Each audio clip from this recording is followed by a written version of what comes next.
கோவை மாவட்டம் வால்பாறையில் கடந்த ஒரு வார காலமாக கனமழை பெய்து வரும் நிலையில் வால்பாறை பொள்ளாச்சி நெடுஞ்சாலை புது தோட்டம் 10 ஏக்கர் பகுதியில் மரம் சாய்ந்து வாகனங்கள் செல்ல முடியாமல் நீண்ட வரிசையில் நின்றது. இந்நிலையில் வால்பாறை பகுதியில் கனமழை பெய்து வருவதால் சாலைகளில் ஆங்காங்கே மரங்கள் விழுந்து போக்குவரத்து பாதிக்கும் நிலையில் இரவு 10 மணியளவில் மரம் விழுந்ததால் பொள்ளாச்சி செல்லக்கூடிய பேருந்துகள் நடுவழியில் நிறுத்தப்பட்டது.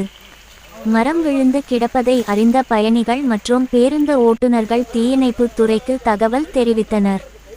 சம்பவ இடத்திற்கு விரைந்து வந்த தீயணைப்பு துறையினர் மரத்தை வெட்டி அகட்டி சாலையை சீர் செய்தனர். இதேபோல் வால்பாறை அட்டகட்டி 36வது கொண்டை ஊசி வளைவு பகுதிகளில் மரங்கள் சாய்ந்து கிடந்ததை அகட்டி தீயணைப்புத் துறையினர் துரிதமாக பணியாற்றி வருகின்றனர்.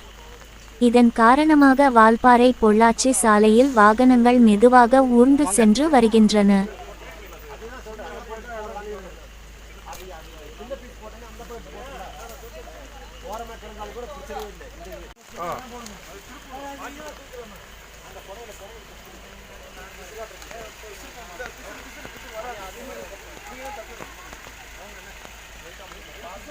சும்மா